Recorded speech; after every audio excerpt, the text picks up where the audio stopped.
मैं स्वागत करना चाहूँगा नए लोगों का जो आज हमारे बीच में हैं। अगर आप अपने स्थान पे खड़े होकर अपना नाम बता दें कलीसिया को। हम अनंत जीवन धाम कलीसिया हैं, अनंत जीवन धाम, और प्रत्येक रविवार हम यहाँ सुबह 10:30 बजे मिलते हैं। मिलने का समय है 10:30 और जाने का समय जैसा परमेश्वर की आत्मा अगुवाई करे। और आप सबका स्वागत है। परमेश्वर का धन्यवाद हो, परमेश्वर आपको अपने भवन में लेकर आया कि परमेश्वर का आत्मा आपके भीतर आपके जीवन में कार्य कर सके, परमेश्वर की सच्चाई आपके जीवन में कार्य कर सके, उसकी उपस्थिति आपके जीवन में बनी रहे। और वो बातें, जो बातें शैतान जिन बातों से आपके मनों को परमेश्वर से दूर ले जाना चाहता है, उस पर आप जय पा सकें। हालेलुया। मैं एक बात कह सकता हूं कि परमेश्वर का आत्मा हमारे बीच में कार्य करता है। हालेलुया। परमेश्वर का धन्यवाद हो। प्रत्येक दिन मंडे से लेके सैटरडे हमारी ऑनलाइन 8:30 बजे से लेके 9:30 बजे तक जो है शाम को बाइबल स्टडी होती है। 1 घंटा कुछ गीत गाते हैं, एक दूसरे के लिए प्रार्थना करते हैं और बाइबल रोज हम स्टडी करते हैं, अध्ययन करते हैं, ताकि हम प्रत्येक दिन प्रभु में बने रहें। और रविवार हम यहाँ पे मिलते हैं और समय समय पे हम एक दूसरे से मिलते रहते हैं ताकि एक दूसरे को प्रोत्साहित करते रहें। और मैं आप सबका एक बार फिर से ताली बजा के सबका स्वागत करेंगे और आप आते रहें और परमेश्वर में बढ़ते रहें, यही हमारी दुआ है। प्रभु में बढ़ें, उसमें ग्रो करें। अभी जैसे कि मैं बता रहा था कि परमेश्वर हमारा वो इतना दयालु, इतना करुणा में है, उसकी सिर्फ एक ही इच्छा है। हम बाइबल में पढ़ते हैं उड़ाऊ पुत्र का वर्णन। पूरे समय, जितने समय उसका पुत्र, उस पिता का पुत्र उससे दूर था, उतने समय तक वो पिता रोज उसका इंतजार करता था। और जिस क्षण उसने अपने बेटे को आते हुए देखा, उसने अपने बाहों को फैला के अपने बेटे को अपने बाहों में ले लिया ताकि वो अपना प्रेम न्योछावर कर सके, वो अपना प्रेम उंडेल दे अपने बेटे पे। और जैसे ही उसने अपने बेटे को अपने करीब आते हुए देखा, उसने अपने बेटे को अपने गले से लगा लिया। इस बात की परवाह नहीं की कि बेटा कितना गंदा है, बेटे के पास से बदबू आ रही है कि नहीं आ रही है। बेटा जो था उड़ाऊ पुत्र, वो सुअरों के साथ रहता था, वो सुअरों का खाना खाता था।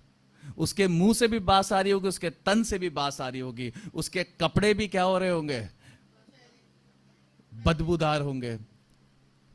उसके पास खाने को तक नहीं था, तो कपड़ों की तो बात बहुत दूर की है। एक गंदा, एक बहुत ताज्जुब की बात है कि पिता ने अपने बेटे को पहचान लिया, क्योंकि शायद उसकी दशा पहचानने योग्य भी ना होगी। कल मैं रात में कुछ वीडियोस देख रहा था। एक व्यक्ति गुजरात में, जो लोग पागल हो जाते हैं, सड़कों पे घूमने लगते हैं, उनको झटका लग जाता है, दिमाग को एक सदमा पहुंच जाता है, तो वो क्या होता है, उनके बाल बढ़ने लगते हैं, उनकी दाढ़ी बढ़ने लगती है और वो बेगैरे से घूमने लगते हैं रोड पे। उनको वो पकड़ पकड़ के लाता है, उनके शेव करता है, बाल ट्रिम करता है, उनको अच्छे कपड़े पहनाता है, नया बनाता है, नहलाता है, धुलाता है, तो वापस उनका चेहरा रौनक से बढ़ जाता है। लेकिन जब वो उस गंदी दशा में होते हैं तो वो मैले और कुचैले होते हैं और वो उनको रिकॉग्नाइज भी करना मुश्किल होता है, उनको पहचानना भी मुश्किल होता है उनको पहचानना भी मुश्किल होता है। लेकिन पिता ने अपने बेटे को क्या कर लिया, पहचान लिया। और पिता ने कहा आज ये वापस आया है, मेरा बेटा जो खो गया था, आज वो वापस आया है, क्या करो, उत्सव मनाओ।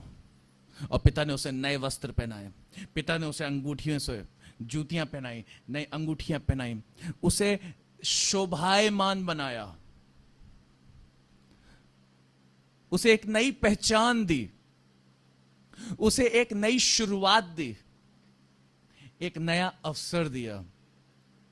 ऐसा है वो हमारा पिता, जो हम भले ही कितना दूर चले जाएं, लेकिन अगर हमारे अंदर हम्बलनेस है, हमारे अंदर नम्रता है, दीनता है, अगर हम वापस परमेश्वर के अधीनता में आने की कोशिश करें, तो वो परमेश्वर हमारे अपने बाहों को फैला के हमारा क्या करता है? स्वागत करता है, नया करता है, नया अवसर देता है। ऐसा है वो दयालु। और लिखा है स्वर्ग में आनंद मनाया जाता है। स्वर्ग में कौन है जो आनंद मनाता है? स्वर्ग में कौन आनंद मनाता है? स्वर्ग में प्रभु यीशु मसीह, वो पिता और उसके जो सेनाएं हैं, आत्मिक सेनाएं, उसके स्वर्गदूत, अति पवित्र स्वर्गदूत, वो जब एक व्यक्ति परमेश्वर के पास वापस लौट के आता है तो स्वर्ग में आनंद मनाया जाता है। हालेलुया, हालेलुया, परमेश्वर का धन्यवाद हो, परमेश्वर का धन्यवाद हो। आमीन। आज कल रजीश भाई यहाँ पे बैठे हुए थे, तो मैं उनसे कुछ एक अंश मैंने उनसे शेयर भी किया था, बताया था उन्हें आज जो मैं प्रचार करने जा रहा हूँ, जो शिक्षा देने जा रहा हूँ, उसके विषय में थोड़ा सा, कि क्या कारण है, क्या कारण है कि एक व्यक्ति के जीवन में एक व्यक्ति को दुष्टात्माएं परेशान करने लग जाते हैं। एक व्यक्ति के जीवन के भीतर दुष्टात्मा प्रवेश कर जाती है। क्या कारण है कि भीतर नहीं तो बाहर से उसको क्या करती है? दुष्टात्मा प्रभावित करती है, ऑप्रेस करती है, दबाती है, दबाव डालती है। कैसे कैसे द्वार एक व्यक्ति खोल देता है दुष्टात्मा को प्रवेश करने का? कैसे? ऐसा क्या होता है? सोचिए, 2 मिनट देता हूं, आप लोग सोचिए क्या क्यों होता है ऐसा कि एक व्यक्ति के जीवन में दुष्टात्मा प्रवेश कर जाती है, एक इविल स्पिरिट। परमेश्वर के एक दास था सैमसन, सुना है सैमसन के बारे में? कौन था सैमसन? जिसके क्या थी? जटाएं थी, लंबे बाल थे। शमशून, और उसके बालों में क्या थी? उसके बालों के वजह से उसमें क्या थी? सामर्थ्य थी।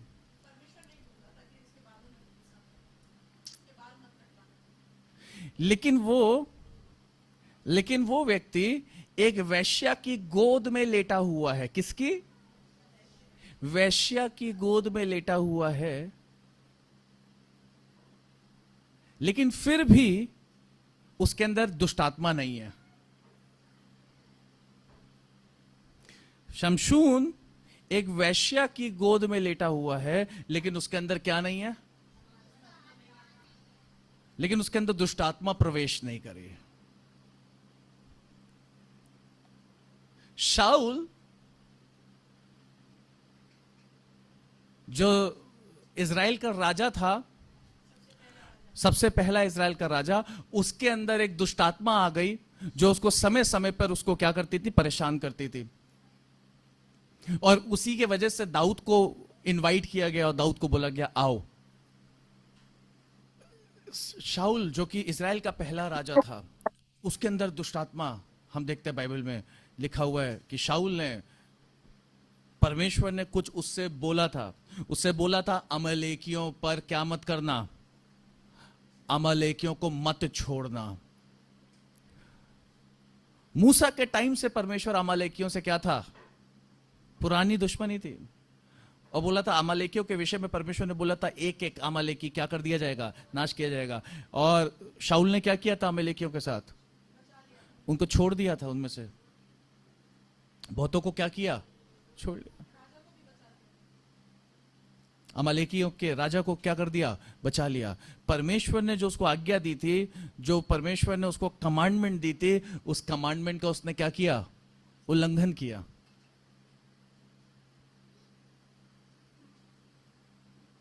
और बताया जाता है कि शाऊल के ऊपर दुष्ट आत्मा आती थी और वो दुष्ट आत्मा उसको क्या करती थी, परेशान करती थी। और ये एक और जरिया था दाऊद के उस राज्य में, इज़राइल के एज अ राजा, तो उस क्षेत्र में प्रवेश करने का। अगर शाऊल कमजोर नहीं पड़ता तो दाऊद क्या नहीं होता, घुसता नहीं। और दाऊद बार बार अपने हार्प को बजाता था और दुष्ट आत्मा उसमें से क्या हो जाती थी, भाग जाती थी। हमने पिछले दिनों में यह भी पढ़ा कि कैसे पतरस जो है, जब वो प्रभु यीशु मसीह के साथ बातचीत कर रहा था और एकदम से वो कहता है, जब प्रभु यीशु मसीह इस विषय पे बताते कि मेरा क्रूस की मृत्यु जो है वो सहना क्या है, अनिवार्य है, वो क्रूस की मृत्यु में सहूंगा। और वैसे ही पतरस कहता है नहीं प्रभु ऐसा नहीं होगा। तो यीशु मसीह कहते हैं शैतान दूर हो जा। ऐसा क्या होता है कि पतरस के भीतर से शैतान क्या करने लगता है, बोलने लगता है।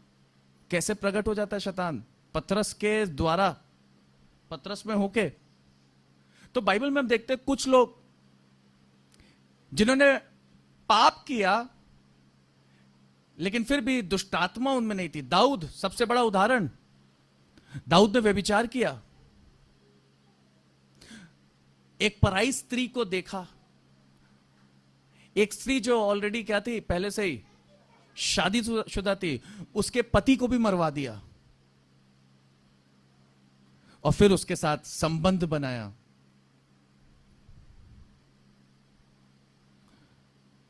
लेकिन दाऊद के अंदर कोई दुष्टात्मा नहीं घुसी, दाऊद के अंदर कोई दुष्टात्मा नहीं घुसी। लेकिन ऐसे बहुत से लोग हैं, जब प्रभु यीशु मसीह इस पृथ्वी पे था और यहूदियों के जो सिनागोग्स होते थे, आराधनालय होते थे, जब वो वहां जाता था और जब वो वहां पे प्रार्थना, जब वो वहां पे प्रचार करता था, सुसमाचार सुनाता था और लोग उसके पास आते थे, तो उन आराधनालयों में बैठे हुए लोग जो सालों से आराधनालय जाते थे, उनमें से दुष्ट आत्माएं निकलती थी, उनमें से उनकी बीमारियां छोड़ के भागती थी। इसका मतलब एक व्यक्ति जब वो चर्च जा रहा होता है तो चर्च जाता हुआ एक विश्वासी के भीतर भी दुष्ट आत्मा क्या हो सकती है, प्रवेश कर सकती है। और क्या कारण है, कैसे अपने आप को सुरक्षित करें दुष्ट आत्माओं के प्रभाव से, कैसे आप अपने आप को सुरक्षा के घेरे में लेकर आए। वो सुरक्षा का घेरा है क्या, कैसे अपने आप को शैतान के फंदे से, जो पिछले रविवार भी हमने सीखा था, बचा के रखें। क्या करें कि शैतान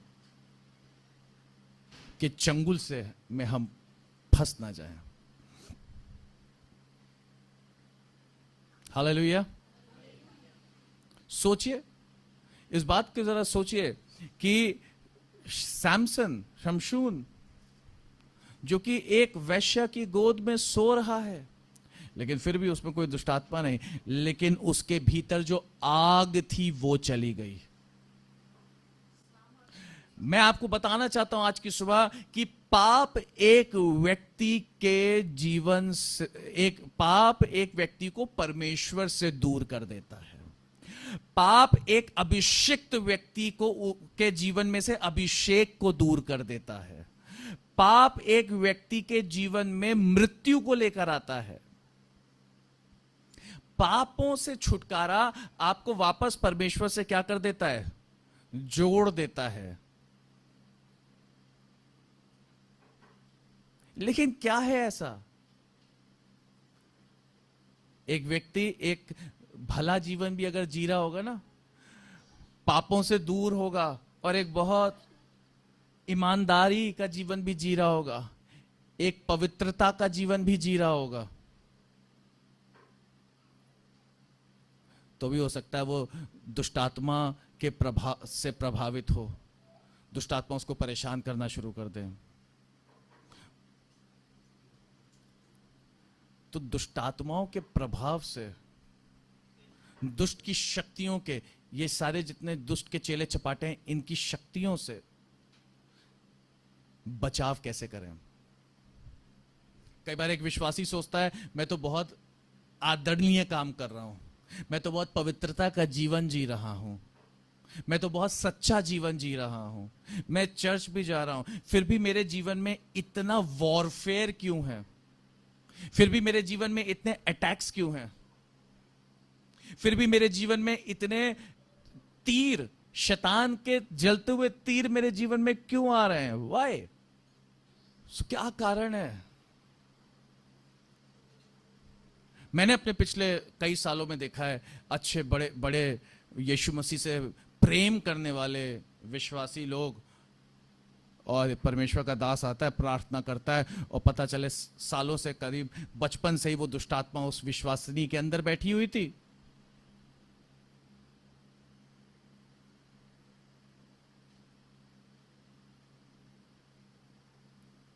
भाई रजनीश बता रहे थे कल, परमेश्वर का एक दास आया था, तो कहने लगे कि जब वो आया तो उन्होंने मेरी बहुत मदद करी, छुटकारा मिला, खाली हुए। लेकिन उससे पहले कितने समय से प्रभु में थे, विश्वासी थे, कई सालों से चर्च जा रहे थे, प्रभु यीशु मसीह पर विश्वास करते थे। लेकिन फिर भी जब वो एक सामर्थी आग उतरी, तो उस आग के सामने कुछ छुपी हुई ऐसी शक्तियां थी जो क्या नहीं हो पाई, टिक नहीं पाई, वो छुप के बैठी हुई थी।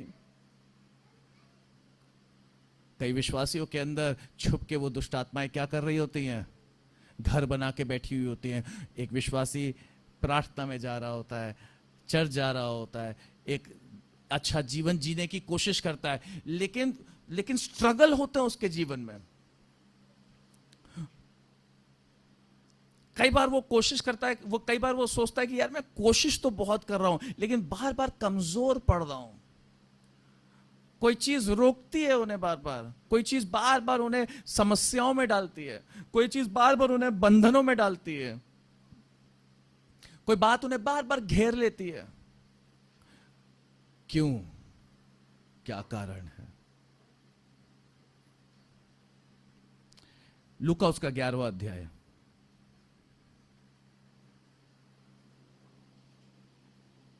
उसका 24, 25, 26, 27, 28 पढ़िएगा।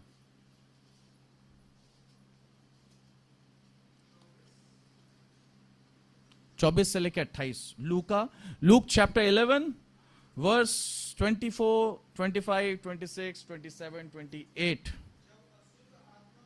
रुकिएगा, निकाल ले सब लोग। लूका नया नियम 24 से भी नहीं, इनफैक्ट 22 से पढ़िएगा, 21 से पढ़िए, 21।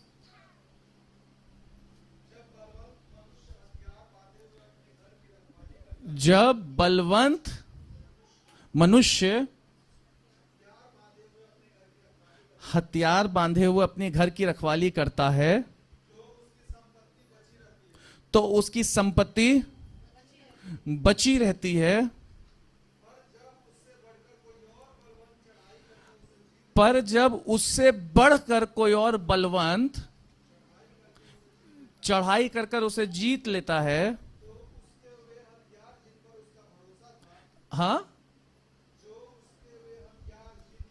तो जो उसके वे हथियार जिन पर उसे क्या था, भरोसा था, छीन लेता है और उसकी संपत्ति लूटकर क्या कर देता है, बांट देता है। जो मेरे साथ नहीं वो मेरे विरोध में है, और जो मेरे साथ नहीं बटोरता वो क्या करता है, बिखेरता है। अब सुनिएगा, जब अशुद्ध आत्मा मनुष्य में से निकल जाती है तो सूखी जगहों पे विश्राम ढूंढती फिरती है, और जब नहीं पाती तो कहती है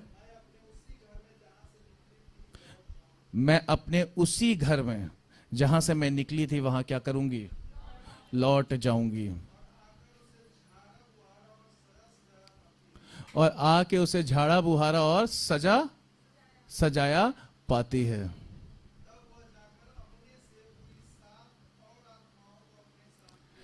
तब वे जाकर अपने से बुरी और 7 आत्माओं को ले आती है और वे उसमें बैठ कर वास करती हैं और उस मनुष्य की पिछली दशा पहले से भी क्या हो जाती है? बुरी हो जाती है। आगे पढ़िएगा।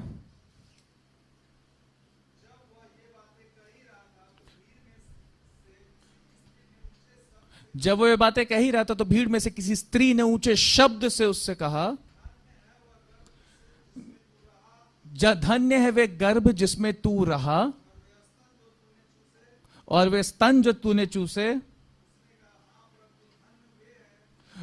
उसने कहा धन्य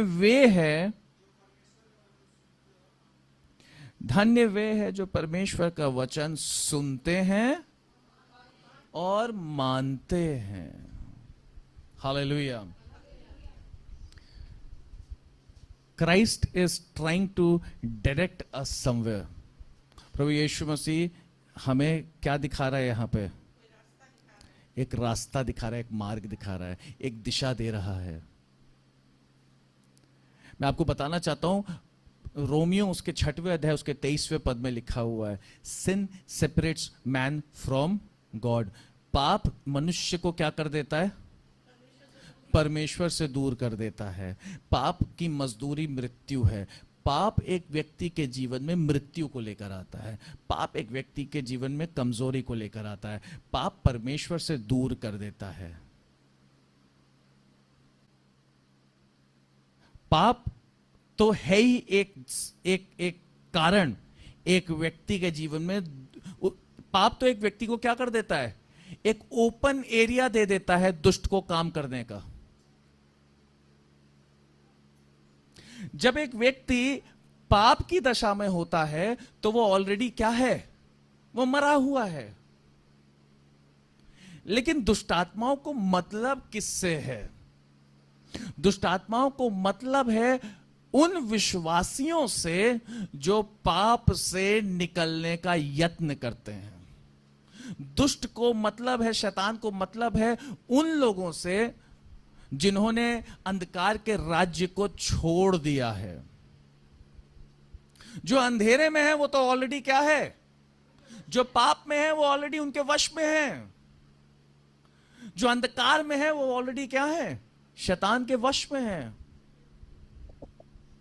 लेकिन जो शैतान के वश में नहीं है, शैतान चाहता है उनको अपने वश में लाने के लिए।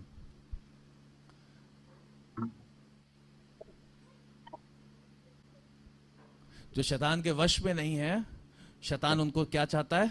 कि उनको अपने वश में लेकर आए। पाप कारण है एक विश्वासी के जीवन में अवसर देने का शैतान को। लेकिन पाप से बढ़कर एक और चीज है जिसका एक व्यक्ति को ध्यान रखना है। दुष्टात्मा एक व्यक्ति पर प्रभावित, दुष्टात्मा एक व्यक्ति को अपने कब्जे में तब लेता है जब वो आत्मिक रीति से क्या हो जाता है? कमजोर हो जाता है। एक व्यक्ति का आत्मिक रीति से बलवंत होना जरूरी है। आप एक बहुत अच्छे विश्वासी हो सकते हैं, आप एक प्रार्थना करने वाले विश्वासी हो सकते हैं, आप एक पवित्रता का जीवन जीने वाले विश्वासी हो सकते हैं। यहां देखिए क्या लिखा हुआ है, फिर से पढ़िएगा। 26वां पद पढ़िएगा। नहीं, 25वां पढ़िएगा। यही 11 का 25, लूक 11 का 25। झाड़ा बुहारा और सजा सजाया किसे पाती है? तो ये व्यक्ति क्या था? साफ सुथरा था। साफ सुथरा व्यक्ति, एक पवित्रता का जीवन, प्योरिटी, प्योर हो गया था, प्योर हो गया था। आप भले काम कर रहे हैं, आप पवित्रता का जीवन जी रहे हैं,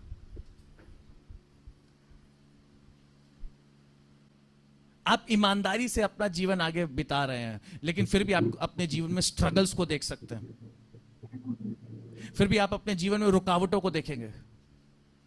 अगर आप अपने आप को भरेंगे नहीं, अगर आप अपने आप को आत्मिक स्तर, अपने जीवन के आत्मिक स्तर को नहीं बढ़ाएंगे, अगर आप स्पिरिचुअल जो रेल्म्स हैं, आत्मिक जो क्षेत्र हैं, उसमें ऑलरेडी देखिए, मैं आपको बताना चाहता हूं, प्रभु यीशु मसीह के द्वारा हम ऑलरेडी क्या किए गए हैं, we are placed at heavenly places. हम आत्मिक स्थानों पे, स्वर्गीय स्थानों में क्या किए गए हैं, बैठाए गए हैं। लेकिन जब एक व्यक्ति आत्मिक रीति से उन चीजों को समझ नहीं पाता है, आत्मिक स्तर में बढ़ नहीं पाता है, जब उसके अंदर परमेश्वर का वचन एस्टैब्लिश नहीं होता है, परमेश्वर का वचन स्थापित नहीं होता है, जब वो अपने आप को परमेश्वर के वचनों से नहीं भरता है, then what happens? तब एक उससे बलवंत एक व्यक्ति क्या करता है, कब्जा कर, अटैक कर लेता है। हमें अपने आप को, इसीलिए पौलुस कहता है कि अपने प्रार्थना करें कि परमेश्वर हमारे मन की आंखों को क्या करे, ज्योतिर्मय। Let the eyes of your understanding, मन की आंखों को क्या करे, ज्योतिर्मय, उसको खोल दे परमेश्वर, आत्मिक आंखों को खोल दे। कई मेन लाइन चर्चेस जो हैं वो पेंटिकॉस्टल्स का विरोध करते हैं कई बातों में, लेकिन मैं आपको बताना चाहता हूं कि अगर पेंटिकॉस्ट ये मूवमेंट नहीं आता, अगर पवित्र आत्मा पे लोग विश्वास नहीं करेंगे, अगर एक व्यक्ति के जीवन में पवित्र आत्मा का कार्य नहीं होगा, तो ये बहुत बड़ा कारण है कि शैतान उनके जीवन पर क्या रहेगा, हावी रहेगा, प्रबल रहेगा। अगर एक व्यक्ति को दुष्ट के चुंगल से कोई चीज छुड़ा सकती है तो वो है पवित्र आत्मा की उपस्थिति, क्योंकि पवित्र आत्मा है जो परमेश्वर के और गहराइयों में ले जाएगा, आत्मिक स्तर में ऊंचा करेगा, आत्मिक क्षेत्रों में लेके जाएगा, बढ़ाएगा, कुछ आत्मिक भाषाओं को देगा जिसके द्वारा शैतान का हमारे विचारों को समझना मुश्किल होगा।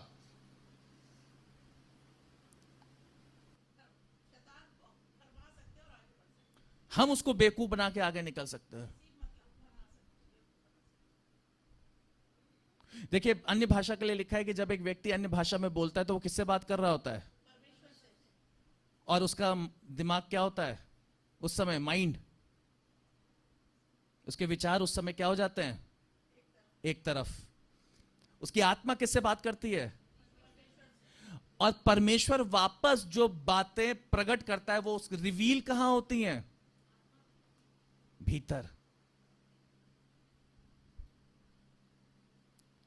इसीलिए अन्य भाषा में प्रार्थना करना एक व्यक्ति के लिए क्या है, जरूरी है। वो हमें क्या देगा, अथॉरिटी देगा, सामर्थ्य देगा, प्रबल करेगा शैतान के कामों पर जय पाने के लिए। एक व्यक्ति का, इसीलिए मैं बार बार सिखाता हूं, कलीसिया में जाना, संगति करना बहुत जरूरी है। क्योंकि जब एक व्यक्ति संगति करता है, आराधना करता है, तो आत्मिक, और कहां, एक ऐसी कलीसिया में जहां पे पवित्र आत्मा के बारे में शिक्षा गंभीर तरीके से दी जाती है, तो कलीसिया का जन क्या करेगा, आत्मिक उन्नति करेगा। देखिए आखिरी में प्रभु यीशु मसीह क्या कहते हैं, 26वां पद पढ़िएगा, 28वां, सॉरी।